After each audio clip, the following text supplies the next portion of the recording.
Alors, Aurélien Tranchant, vous êtes resté avec nous. Je rappelle, directeur de l'association communautaire d'information jeunesse et d'accompagnement de Monistrol-sur-Loire. Vous êtes également spécialisé dans les enjeux éducatifs à l'ère du numérique. Et vous êtes directeur de nombreux services, dont le CLAS, contrats locaux d'accompagnement à la scolarité, ou encore le PAES, le point accueil écoute jeunesse, PAEJ. Pardon, j'ai mal noté. C'est plus logique comme ça. On va évoquer ensemble en quelques minutes, parce que déjà beaucoup de choses ont été dites, et puis essayer de pas prendre trop de temps et de déborder. Mais cette dimension parent et numérique, elle est essentielle. Ce sont des acteurs, et on a déjà évoqué qu'il ne faut pas oublier dans cette question de l'éducation et du numérique pour l'éducation. C'est quelque chose que vous observez, vous, au sein de vos structures? Je l'observe au sein de la structure et je l'ai observé tout le matin avec vous. C'est qu'en fait, il n'y a pas de dichotomie entre le professionnel et le personnel sur ces sujets numériques. Que très très clairement, on a fait des allers-retours entre la position parentale et la position professionnelle sur les utilisations professionnelles et les utilisations qu'on peut avoir en tant qu'adulte, en tant que parent, en tant qu'accompagnateur. Donc, c'était prévu 30 minutes. On va, je pense, en passer 5 parce que les masques, parce qu'il fait faim et surtout que tout a déjà été, enfin, mes propos ont déjà été dits et mieux que ce que je n'aurais pu le dire aujourd'hui. La question du matériel, quand on est parent, c'est quels sont les types de matériel qui sont utilisés. On a vu pendant le confinement, que ce soit nous dans les services d'accompagnement à la scolarité, que ce soit au niveau du PAEJ, des familles qui étaient équipées en très très grande majorité. Lorsqu'il n'y avait pas d'équipement, il y a des solutions qui ont pu être trouvées parce que l'éducation nationale a su mobiliser, parce que les mairies ont su mobiliser, les EPCI aussi. Mais sur des outils numériques, on s'est rendu compte qu'il y avait beaucoup de smartphones et de tablettes qui ne permettent pas le travail. Ça a été dit, mais c'est vraiment une des conditions pour travailler, c'est d'avoir un outil qui permette d'avoir un clavier, de faire du traitement de texte, de faire de la donnée. Et ça, c'est un des gros écueils. C'est-à-dire qu'on est sur des utilisations, il y a des numériques. Il y a le numérique plaisir, sur lequel on va faire du divertissement, et puis après, il y a celui qui nous servira à travailler. Et c'est vrai que de plus en plus, les familles délaissent le côté ordinateur, sauf quand il y a des applications professionnelles, pour passer à des utilisations qui sont du divertissement et qui sont plutôt passives. De toute façon, je rebondis là-dessus parce que finalement, on utilise le mot numérique qui est un peu générique et qu'il faudrait peut-être revenir à la question de l'informatique dans l'éducation. Alors peut-être, ça fera peut-être bondir certains d'entre vous, mais c'est intéressant peut-être de prendre un temps d'échange avec vous sur ces questions-là. Ouais. Ensuite, le deuxième, c'était le niveau d'utilisation. Donc, ça a été dit, et je rejoins complètement ce qui était dit sur les utilisations, c'est qu'on n'a pas de vision fine de l'utilisation des parents, de l'utilisation des enfants, et même des professionnels sur le numérique. Il y a des non-utilisateurs. Il y a des gens qui n'utilisent pas, soit par choix, soit par incapacité financière, soit par incapacité structurelle parce qu'il n'y a pas de réseau, mais on a une partie de la population qui n'utilise pas le numérique. On en a une qui est passif, c'est-à-dire qu'on est comme avec la télé, la zapette, ils sont sur quelque chose de je regarde, je recherche une information, mais ça s'arrête là, il n'y a jamais ça ne va pas au-delà d'une simple utilisation, une simple recherche d'information. Et puis, il y a ceux qui vont commencer à communiquer. Quand on fait l'intitulé, c'était de la coéducation. Je me posais la question si c'était de la coéducation, éducation nationale parents pour les enfants ou parents éducation nationale pour les parents. Parce qu'on peut le voir dans les deux sens. J'étais dans un CESC hier où la question sur les risques numériques était évoquée, sur les interventions qu'on va mettre en place. Et l'une des questions, c'était quelque chose qui me tient particulièrement à cœur, c'est l'information et le niveau de compétence pour valider des informations de la part de la population générale. Travailler avec les enfants sur comment démêler le vrai du faux, l'information, l'intox, quand je pense qu'il y a une très très grande majorité de la population qui n'a pas les codes, qui n'a pas le savoir-faire, mais qui a les outils pour avoir accès. Et ça, c'est problématique parce que c'est une problématique de démocratie. C'est un enjeu politique, c'est un enjeu stratégique. On voit qu'il y a des guerres de communication, il y a des guerres d'informations qui sont en train de se créer, et c'est aussi notre gouvernance, c'est aussi notre république, c'est aussi notre démocratie que d'informer la population, mais de savoir gérer l'information. Et autant on peut le faire en termes d'éducation avec les enfants, que ce soit dans l'éducation nationale, que ce soit dans les accueils collectifs de mineurs, dans différents types d'associations, mais il y a tout un pan de la population qui a accès à l'information et qui n'a jamais été formé ou très très peu à ça. Et comment on construit aussi avec ces personnes-là une éducation pour les enfants quand eux-mêmes, en fait, n'ont pas les bases. Et je pense qu'il y a vraiment, on parlait de formation, et la formation pour les professionnels d'utilisation des outils, mais de la même manière pour la population générale. Et ça, c'est vraiment quelque chose qui me tient à cœur, parce que quand on fait des interventions et quand on met en place des cafés parents ou des conférences, on a parfois des parents mais qui sont complètement dépassés. Et après, on est sur des modèles de parentalité. Alors, je ne l'ai pas noté, je le mettrai peut-être dans le compte-rendu, mais il y a une revue qui est parue en 2016 sur le lien entre parents et éducation nationale, qui est assez intéressant sur des modèles éducatifs où, en fait, quand les parents ont très très peu de visibilité sur l'informatique, sur le numérique, ils délaissent complètement l'outil et les enfants font à peu près ce qu'ils veulent. Ou alors on a un modèle complètement inverse qui est celui d'une rétention complète et d'un contrôle complet. Mais un contrôle complet pour des enfants de 14 ans sur les outils numériques avec une incapacité d'aller dessus, c'est un peu comme à l'époque de leur dire tu sors pas parce que la rue c'est dangereux. Et de garder à domicile, alors que dans le monde actuel, ça fait partie de la construction identitaire que d'aller sur les outils numériques. Et ensuite, on a sur la partie basse du graphique qui comptabilise les personnes qui sont un peu plus douées, un peu plus utilisatrices. On a des personnes qui sont complètement d'accord avec ce que fait l'éducation et qui gèrent, on va dire, d'une manière très très forte les interactions, mais quelque chose de positif. On s'en sert comme d'un outil qui va aider à la connaissance et à la capacité. Ça devient un outil pour évoluer en tant que citoyen. Et puis le deuxième, qui est très très fort chez les CSP+, c'est en fait un outil qui fait partie du quotidien. C'est-à-dire qu'en fait, il est là dans la vie de la famille. D'un côté, c'est un outil, et de l'autre côté, en fait, il est présent à tous les moments de la vie. Et on est de plus en plus dans cette dynamique-là, qui a des aspects positifs, parce qu'on parlait, l'informatique, c'est aussi essai-erreur, c'est aussi, on a l'apprentissage par l'expérimentation, et il y a des endroits où on parlait de l'éducation nationale, on ne peut pas, parce qu'il y a des codifications qui font que, heureusement, qui protègent. C'est peut-être dans la maison, il faut aussi apprendre les essais-erreurs. Il y a des associations qui le font, il y a beaucoup de choses. Donc voilà un petit propos qui reprend ce qui avait été dit ce matin.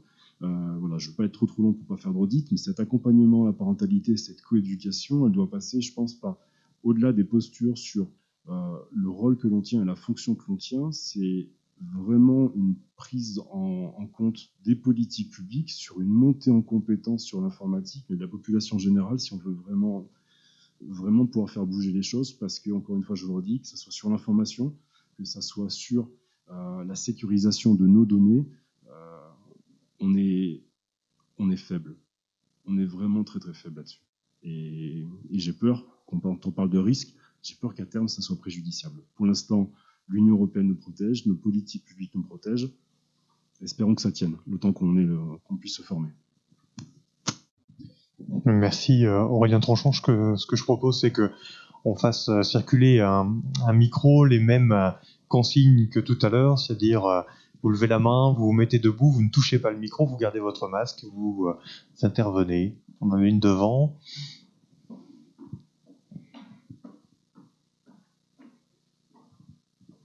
Bonjour, Constantin Contaxakis, proviseur du lycée Jean Monnet au Puy. Je suis proviseur d'un lycée professionnel. Le lycée professionnel, c'est un laboratoire d'innovation et de créativité pour les équipes enseignantes. Elles vont dans ce sens-là, pour revenir à ce qui a été dit ce matin. Il se trouve que les formations que nous proposons aussi sont des formations qui attirent beaucoup les filles. Donc on a une majorité de filles dans notre établissement qui sont au cœur de leur référentiel avec des outils numériques tout le temps, en termes d'évaluation, en termes de suivi, en termes de travail. Mais il y a un problème qu'on a évoqué en début de session ce matin et que j'ai peur qu'on élude un peu trop vite, c'est celle de la problématique matérielle. On est sur quelque chose, le numérique, l'informatique, quelque chose de vivant, qui a une particularité, c'est de croître très très très très très vite. Et face à ça, on est confronté à un système politique, économique, qui croît beaucoup beaucoup beaucoup moins vite. Résultat, mes enseignants sont motivés, les formations sont là, j'ai beaucoup de filles qui veulent y aller, elles travaillent là-dessus, mais on m'a changé mon serveur parce qu'il était obsolète, et quand on l'a changé, on s'est rendu compte qu'il n'était pas compatible avec les ordinateurs XP. Et dans mon établissement, 80% du parc, c'est des XP. Donc on va passer les 5 années à venir à me mettre les XP en nouveaux ordinateurs compatibles. Et quand on sera arrivé là, ils seront obsolètes. Et entre-temps, les logiciels, les possibilités pédagogiques, les innovations continueront d'avancer, mais le matériel qui est à notre disposition, oui, j'aimerais avoir de la visioconférence, oui, j'aimerais avoir du son, partout. Mais ce n'est pas une priorité d'investissement, puisque pour tout de suite, l'idée, c'est de pouvoir avoir les ordinateurs qui fonctionnent normalement. Donc, la question matérielle et la question politique qui est mise en œuvre par les collectivités, par l'État, c'est d'être à la même vitesse ou de prioriser des plans. On est souvent sur des plans d'action, j'ai entendu tout à l'heure, la collectivité qui nous reçoit aujourd'hui, on a un plan sur 5 ans, on va rééquiper les établissements, oui, mais dans 5 ans, ils seront tous obsolètes, parce qu'on aura largement avancé, donc on sera au même point et on n'avancera plus. Donc je crois que au cœur de tout cela, au-delà de la formation, de la motivation, de l'envie de tout le monde, on est vraiment sur cette problématique matérielle qui va beaucoup moins vite que l'avancée numérique et des logiciels. Et le dernier point qui me semble important, c'est que on peut dire, bon voilà, certains enseignants ne veulent pas y aller, ils ont peur, etc. Pédagogiquement, ils ont peut-être des craintes, mais ils y vont. Ce qu'il faut quand même dire et rappeler dans les établissements, c'est qu'aujourd'hui, si quelqu'un voulait nuire à un établissement, il couperait les circuits informatiques et l'établissement ne serait plus sécurisé, l'établissement ne serait plus en mesure de dire qui est là et qui n'est pas là, l'établissement ne serait plus en mesure d'évaluer, l'établissement ne serait plus en mesure de mettre du chauffage. Voilà la réalité numérique aujourd'hui de nos établissements scolaires. On y est et on y est tous. Et tous les enseignants y sont. Pas forcément à la pointe pédagogique, mais ils y sont. Le problème, c'est qu'aujourd'hui, le matériel n'est pas forcément là. Dernier point, la collectivité territoriale régionale nous met des structures pour nous accompagner à l'entretien, sauf qu'elle est à Lyon. Quand il y a une urgence, le temps de venir de Lyon, c'est 48 heures, 3 jours. C'est difficile. Et les personnels qualifiés des établissements qui étaient à même de pouvoir régler ces problèmes n'ont plus les habilitations pour pouvoir le faire. Donc c'est une réelle paralysie qui est liée simplement au matériel et non. Il y a deux choses dans votre propos. Il y a une dimension d'organisation. Bon, 48 heures pour venir de Lyon, je sais pas comment ils viennent, mais c'est pas très rapide. Mais je plaisante là-dessus. Il y a peut-être quelqu'un qui peut réagir à cette dimension du renouvellement du parc informatique dans les établissements. Je sais pas si quelqu'un peut, parce que moi, j'entends ce que vous dites en entreprise, et nous, par exemple, dans les médias, les plans d'investissement sont sur 3 ans. Les serveurs et les ordinateurs sont considérés comme étant obsolètes tous les 3 ans. Et vous allez passer sur Windows 10 en peu de temps. Donc, si vous êtes passé en Windows 7 entre-temps, il va falloir arrêter parce que Windows 7 n'est plus suivi. Donc, voilà. Donc, c'est la politique du département sur le renouvellement des ordinateurs. La durée de vie aujourd'hui, c'est fonctionnel peut-être 3 ans. En tout cas, amortissant, c'est 5 ou 6 ans. Donc, la première politique qu'on a prise, c'est changer au moins 1/6 du parc tous les ans. Donc, pour une durée de 6 ans maximum. S'il y a besoin de faire plus, on peut faire plus, il faut nous le dire. Il faut qu'on ait les budgets, les moyens, mais on a mis une politique qui est durable. C'est pas pendant 5 ans, c'est un rythme régulier de changement. A priori, 1/6, s'il faut plus, il faut nous le dire. Et on verra avec les élus. Là, du coup, il y a plein de bras qui se lèvent. Il y a des commandes d'ordinateurs qui vont se passer, madame. Bon, voilà, Valérie Giraud, j'accompagne les écoles catholiques sur le plan numérique. Moi, j'ai des grandes convictions liées au développement économique et durable. On a évoqué un peu en creux ces problématiques de réchauffement climatique liées à l'utilisation du numérique. La fabrication des machines, des outils, entre pour une grande part dans cette problématique. Il n'y a pas seulement la consommation des serveurs. Et je pense qu'aujourd'hui, il faut qu'on garde à l'esprit qu'on est dans une situation qui ne peut plus durer sur le plan du développement et du progrès économique comme on l'a vécu jusqu'à maintenant, qu'il faut aussi raison garder. Et je serais tentée de penser qu'il faut multiplier l'ouverture d'esprit des jeunes par rapport à l'outil. Il y a Google, il y a Microsoft, il y a le libre. Et pour pallier un petit peu à ces problèmes économiques de renouvellement des parcs, moi, je conseille aux établissements de passer leurs vieux ordinateurs sous Linux, de les équiper en libre et d'avoir au moins, pour une partie de la pédagogie qu'on doit mettre en œuvre, des choses qui fonctionnent sans être tributaires de l'évolution technologique. Ça permet aussi d'avoir un budget plus limité sur ce qui est au top. Alors, ça ne peut pas le faire partout, dans toutes les filières, etc. Moi, je pense surtout aux écoles primaires. Et je pense qu'il y a peut-être là une réflexion à avoir. Merci pour votre intervention. Alors, du coup, je ne suis plus dans l'ordre. Quelle était madame après?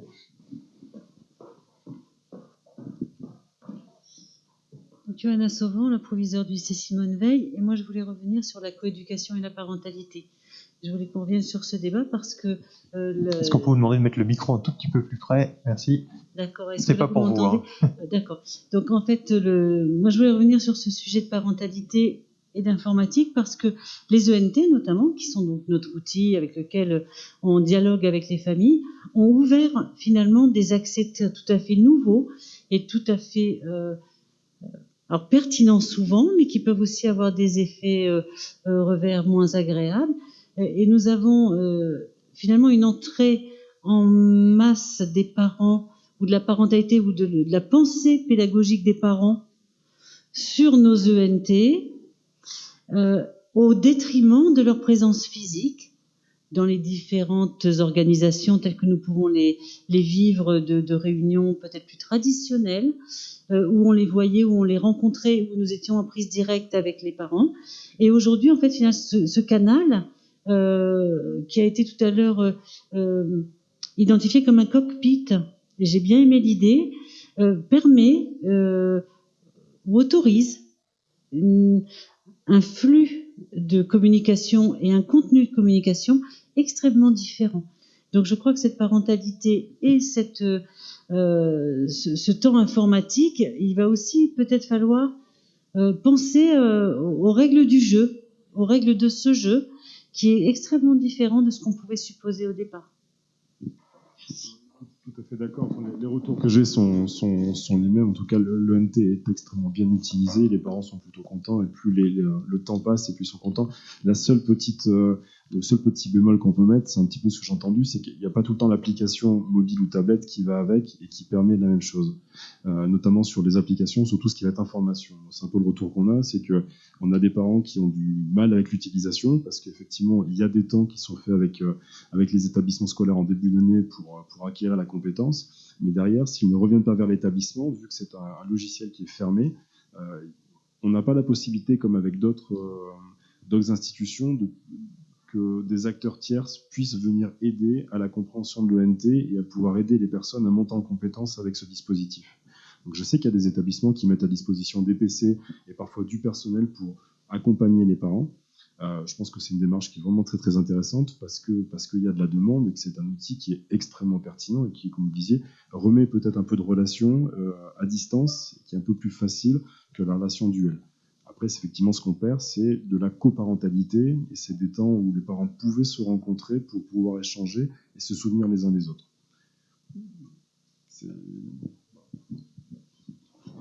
Merci. Juste, on va faire deux petites remarques. Moi, je parle plutôt au niveau des écoles primaires. Et quand j'entends qu'on a un renouvellement tous les 3 ans, 4 ans, 5 ans, je rêve. Je rêve de ça. Alors, le département a évoqué voilà, pour le collège. Ouais. Pour les écoles primaires, on est plutôt sur du renouvellement tous les 10 ans, 12 ans, quand il y a renouvellement. Voilà. Pour ma part, j'ai la chance d'avoir des PC anciens, fournis notamment par le collège Roger Ruel.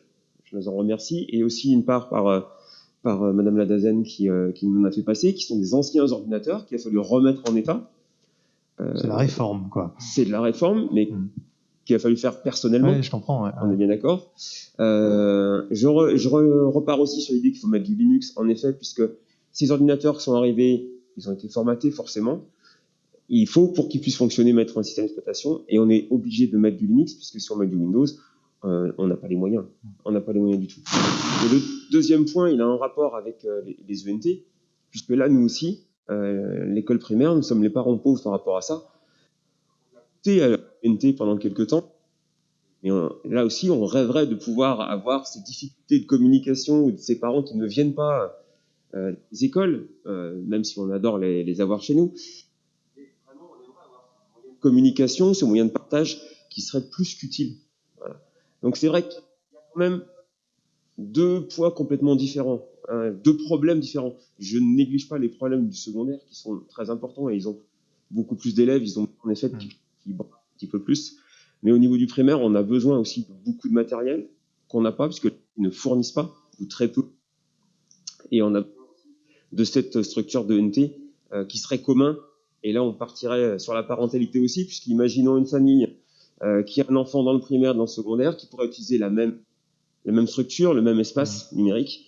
On pourrait aussi imaginer ces familles qui déménagent, qui passent d'un établissement à un autre et qui sont à nouveau obligées de changer. Voilà. Et ben là aussi, pour le primaire, on pourrait avoir une continuité. Et ça serait quand même un plus non négligeable. Merci pour cette intervention. On va peut-être en prendre une dernière et après on passera aux restitutions des... Ah pardon, alors 2. Excusez-moi, je ne vous avais pas vu. Non, je voudrais juste faire une remarque en fait, mais ça c'est une interrogation. Il y a un temps entre le moment donné où on apprend et le moment donné où on enseigne. Il y a quelques années, quand j'ai commencé ma profession d'enseignant, il y avait à peu près 10 ans, c'est-à-dire qu'on avait un changement de génération tous les 10 ans, et un enseignant qui était en fin de carrière, on va dire que les 10 dernières années, il avait son expérience qui jouait pour lui. Là, avec le numérique, on change tous les 2 ans. Et je suis impressionné par le peu de poids qu'a le numérique dans les enseignements. C'est-à-dire que ça remplit nos vies, ça, c'est un élément moteur majeur. Là, j'ai une enseignante qui s'est fait cambrioler le week-end dernier, elle a perdu sa vie, parce qu'elle s'est fait piquer ses ordinateurs, ses tablettes, enfin tout numérique. Elle a tout perdu, elle s'est rendue compte qu'elle a perdu sa vie. Et quand on regarde le poids du numérique dans l'enseignement, c'est-à-dire dans les programmes, comment c'est représenté en volume horaire, c'est... Ouais.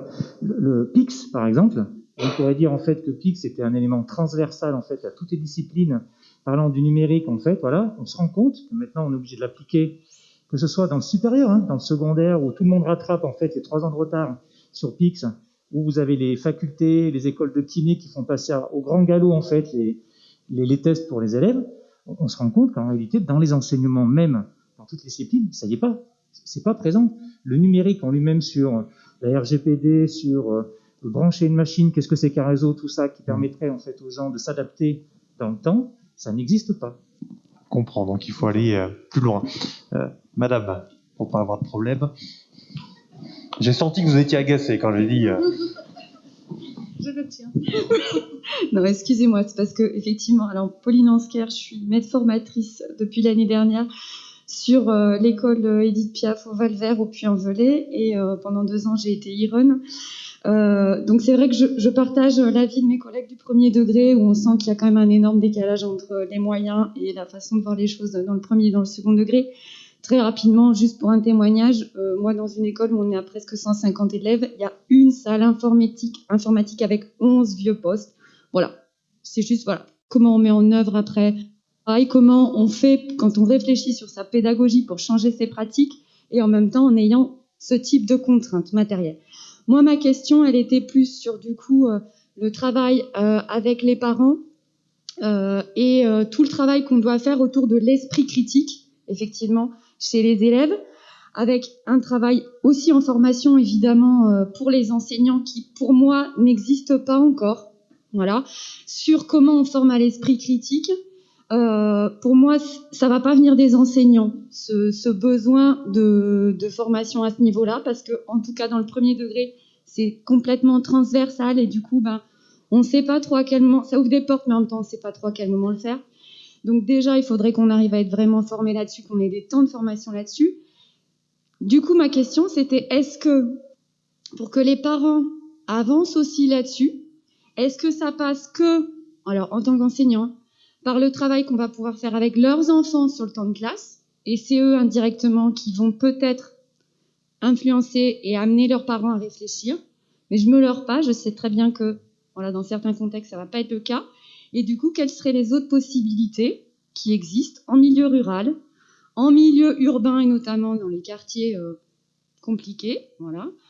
Comment on fait pour que les parents, on puisse les toucher? Parce qu'ils vont pas venir à des ateliers spontanément, certains. Ils vont pas participer à des conférences. On l'a vu il y a 2 ans. Ceux qui venaient, c'est ceux qui étaient déjà convaincus. Donc, comment on fait pour travailler avec ces parents? Comment on fait pour qu'il y ait un vrai travail sur l'esprit critique et sur ce que c'est que le numérique et des usages responsables, jusqu'à des usages responsables au niveau de l'environnement? Voilà. Comment on fait pour travailler là-dessus? Avec quels acteurs et sur quel temps? Alors, Aurélien Tranchon, j'imagine que vous avez la réponse ultime.